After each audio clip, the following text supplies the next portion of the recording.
तो दांतों में फिलिंग यानी मसाला भरना जिसे आप कहते हैं, तो वो एग्जैक्टली रुकिए रुकिए। क्यों, क्या हो गया? अच्छा हाँ, इन लोगों को याद दिलाना है ना कि हमने पिछली बार कहाँ छोड़ दिया था इनको। तो चलो रिवाइंड जाते हैं वापस। मुझे बताइए कि हम दांतों में कौन सा मसाला भरने वाले हैं। क्या भरेंगे हम दांतों में और वो टिक पाएगा ना अच्छे दिन तक? कौन सा मसाला भरने वाले? मैं सोच रही हूँ कि हल्दी थोड़ी सी डाल दूँ, थोड़ी सी लाल मिर्च और लौंग इलायची भी डाल ही देते हैं। अच्छा होता है ना दांतों के लिए। नहीं नहीं नहीं, उसे मसाला भरना नहीं कहते हैं, उसे कहते हैं कि कौन सी फिलिंग करने वाले हैं। तो इस और ऐसे कई सवालों के जवाब जानिए।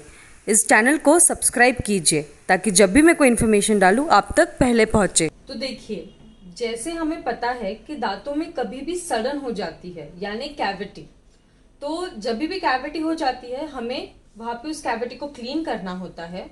वहां पे खड्डा सा हो जाता है, उस खड्डे को फिल करना होता है, इसलिए इस प्रोसीजर को हम फिलिंग कहते हैं।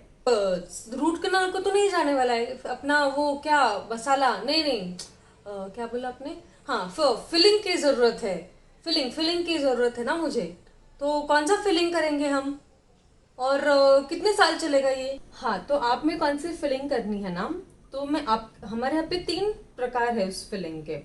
तो सबसे पहला जो फिलिंग है उसे हम अमालगम कहते हैं यानी चांदी। तो आपने देखा ही होगा कि बहुत सारे लोग अपने मुंह में चांदी भरवाते हैं। हाँ, वो काला काला दिखता है ना दांतों में, जब लोग हंसते हैं ना तो उनके मुंह में दिखाई देता है काला काला। वो नहीं करना है हमें। जी हाँ, चांदी यानी वो जो काला काला मुंह में दिखता है, अपने दांत के कलर से मैच नहीं होता है, और बहुत पुराना टेक्निक है ये चांदी भरवाने का। तो ये पहली जो फिलिंग है वो चांदी है। दूसरी जो है उसे हम जीआईसी कहते हैं। जीआईसी मतलब ग्लास आइनोमर सीमेंट। तो ये जो ग्लास आइनोमर सीमेंट है वो बेसिकली एक पाउडर होता है और दूसरा होता है लिक्विड। पाउडर और लिक्विड को जब दांत में फिल करना होता है हम एक प्रपोर्शन में मिक्स करते हैं। ये लिक्विड यानी पानी नहीं होता है, एक केमिकल मिलाया हुआ बनाया हुआ लिक्विड होता है। इसके हम मिक्स करते हैं, वो एक सीमेंट के फॉर्म में फिक्स हो जाता है और फिर हम उसे दांत में फिल कर देते हैं। और इससे भी बेहतर ये एक सफेद कलर का है और आपके दांत के शेड से थोड़ा बहुत मिलता जुलता है। इसे हम टेम्परेरी फिलिंग करके भी बहुत सारी जगह पे इस्तेमाल करते हैं और बच्चों में इस्तेमाल इसका ज्यादा होता है। अब तीसरा जो प्रकार है वो कॉम्पोजिट है, जो सबसे लेटेस्ट टेक्नोलॉजी वाला है, और आपके दांतों में अगर जब इसे भरते हैं तो आपको पता भी नहीं चलता कि हमने फिलिंग किया है, क्योंकि इस कॉम्पोजिट का मेन काम है कि आपके दांतों के शेड को वो मैच होता है, जिसे हम बाहर के लैंग्वेज में सिरेमिक भी कह सकते हैं। तो सिरेमिक या कॉम्पोजिट ये सब एक ही नाम है। तो बेसिकली इस कॉम्पोजिट में क्या होता है कि एक क्रीम बेस्ड या एक जेल बेस्ड जैसा कॉम्पोजिट फिलिंग मटेरियल होता है, उसको यूवी लाइट से हम सेट करते हैं और उसमें एक एचिन और बॉन्डिंग एजेंट भी होता है, जिससे हम दांतों को अच्छे से प्रिपेयर करते हैं कि वो ये मटेरियल अच्छे से पकड़ के रख सके। हाँ पर डॉक्टर, हम इन 3 में से कौन सा करेंगे? मेरा तो कुछ नहीं समझ में आ रहा है मुझे, अब सर दुखने लग गया। हम कौन सा लेंगे? देखिए, जो भी बेस्ट है ना वही हम मुझे करना है, मतलब कॉम्प्रोमाइज नहीं करेंगे। हाँ, तो अब जैसे मैंने कहा कि सबसे नया टेक्नोलॉजी जो है वो है कॉम्पोजिट, और हम आप में या मैं सजेस्ट करूंगी आप ये कॉम्पोजिट ही ले। क्यों? क्योंकि इसकी जो स्ट्रेंथ है वो सेम दांतों के ताकत जितनी। तो जितना दांत हमारा सहन करता है उतना ही वजन या उतनी ही ताकत इसमें भी होती है। तो ये ज्यादा बेहतर है।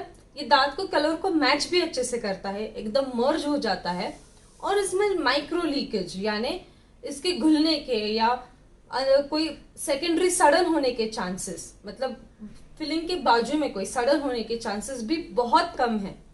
तो ये सबसे बेहतर है। और ये कितने साल रहेगा? अच्छे दिन जाएगा ना, अभी ज्यादा उम्र नहीं हुई है मेरी। अब इसकी कितने साल टिकेगा ये आपने पूछा था। तो ये निर्भर करता है कि आप इसको कितने अच्छे से रखते हैं। जैसे आप को इकलेस खाना या कोई भी चिकनी वस्तु ज्यादा खाते हो, या अगर कोई कड़क चीजें खा लेते हो, तो इसके फ्रैक्चर होने के चांसेस, निकल आने के, क्योंकि कुछ चिकना खाते हो तो निकल आता है, जैसे इक्लेयर च्युइंगम, तो उसको खींचता है और वो फिलिंग निकल के आता है। इसके चांसेस इमीडिएटली नहीं दिखेंगे, बट ये ज्यादा से ज्यादा आप पे निर्भर करेगा कि हम उसको कैसे मेंटेन करते हैं। अच्छा, और एक सवाल था मैं ब्रश कर पाऊंगी ना? मतलब फिलिंग करने के बाद ऐसा तो नहीं होगा कि मैं वहां पे ब्रश नहीं कर पाऊंगी? अब आपने इतना सिखाया है तो ब्रश तो अच्छे से करने लगी हूँ मैं, फिर क्या करने का ब्रश का? हाँ, मैं वही बता रही हूँ कि ब्रश करना हमें जरूरी है। जब भी हम फिलिंग करते हैं तो उस फिलिंग को भी ब्रश करना चाहिए। वो फिलिंग ब्रश के साथ निकल के नहीं आता है या पिघलता नहीं है कोई भी फिलिंग, वो एकदम अच्छे से सेट हो जाता है मुंह में। तो ब्रश जैसे हम हमारे बाकी दांतों को करते हैं वैसे ही करना है। और अगर हम ब्रश नहीं करेंगे तो बाजू में सड़न भी हो सकती है, उसी दांत में भी और उस फिलिंग के आजू बाजू भी सड़न लग सकती है। और अगर आगे के दांतों में फिलिंग करते हैं तो वहां पे उसकी चमक बरकरार रहती है जब हम ब्रश करते हैं उसको अच्छे से। ये मुंह में तो नहीं जाएगा ना? मतलब ऐसे वो निकलेगा और पेट में जाएगा तो पेट में गड़बड़ नहीं होगी ना उससे कुछ? हाँ, तो जैसे मैंने कहा कि कॉम्पोजिट सीमेंट जो है वो पिघलता नहीं है, या कोई भी सीमेंट पिघलता नहीं है। उसके कण जो है वो आपके मुंह में या पेट में नहीं जाएंगे और वो हानिकारक नहीं है, वो सेफ है, जिसे हम बायोकम्पैटिबल मटेरियल कहते हैं। पर अमालगम यानी चांदी, जो उसको बंद करने का बाकी देशों में तो ये इस्तेमाल भी नहीं की जाती है। क्यों? क्योंकि उसमें मर्क्यूरी ये घटक होता है। तो ऐसा रिसर्च है कि मर्क्यूरी ये घटक हमारे शरीर को थोड़ा हानिकारक है, इसलिए उसका उपयोग भी कम कर दिया है लोगों ने। और अब एस्थेटिक यानी अच्छे दिखने वाले सीमेंट्स मार्केट में आए हैं, तो इसलिए उसका इस्तेमाल ज्यादा करते हैं। तो आप जब भी ट्रीटमेंट फिलिंग करवाने की कोई ट्रीटमेंट आप सोच रहे हो तो हमेशा कॉम्पोजिट ही पूछे। कॉम्पोजिट सबसे बेहतर है और अच्छा है, उसके टिकने के चांसेस भी बहुत ज्यादा बेहतर है। और मैं खा भी पाऊंगी ना अच्छे से? वो क्या है ना, मेरी दोस्त एक कमला करके है, उसका क्या हुआ ना आपको बताती हूँ कि ऐसे फिलिंग किया, आई वो घर पे और उसके दांत ही बंद नहीं हुए। मतलब बंद ही नहीं कर पाई वो मुंह अपना अच्छे से नहीं हुआ, वो ऊपर नीचे हो गया था। वैसे नहीं होगा ना अपना? हाँ, वैसे आप अच्छे ही करते हो बट वैसा नहीं होगा ना अपना? हाँ हाँ, उसका कोई टेंशन मत लीजिए आप। हम जब भी फिलिंग करते हैं तो हम देखते हैं कि आप अच्छे से उस पर चबा सकते हो, सारे दांत आपके बंद हो रहे हैं।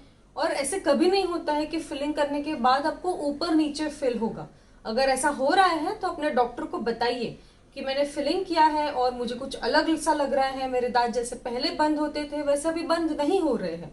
तो आप मुझे बताइएगा कि आपको कैसे लग रहा है फिलिंग करने के बाद। और जब तक आपको कंफर्टेबल नहीं लगता है तब तक आपका फिलिंग मैं करती रहूंगी और अच्छे से फिक्स करके दूंगी, तो आप उसका टेंशन मत लीजिए। हाँ हाँ, अच्छा अच्छा, हाँ हाँ, ठीक है ठीक है। ज्यादा वक्त नहीं गवाते हैं और हमारी ट्रीटमेंट को शुरू करते हैं। आप कॉन्फिडेंट तो है ना? आपको अच्छा लग रहा है ना ट्रीटमेंट हम शुरू करने वाले हैं? हाँ हाँ, कोई डर नहीं है। आप हो तो क्या टेंशन है मुझे। चलो चलते हैं। वो आपके असिस्टेंट को बोलो ना, कॉम्प्रो कॉम्प्रो क्या निकालो, कॉम्पोसाइट निकालो। हाँ, वो निकालने बोलो। चलो चलते हैं। तो चलिए, आप कॉन्फिडेंट हो एक डेंटल फिलिंग करवाने के लिए? कभी भी आप जब अपने डेंटिस्ट के पास जाओ तो कॉम्पोजिट फिलिंग के बारे में जरूर पूछे। किसी भी फिलिंग को शुरू करने के पहले उसकी जानकारी ले और फिर ही कोई भी ट्रीटमेंट स्टार्ट करे।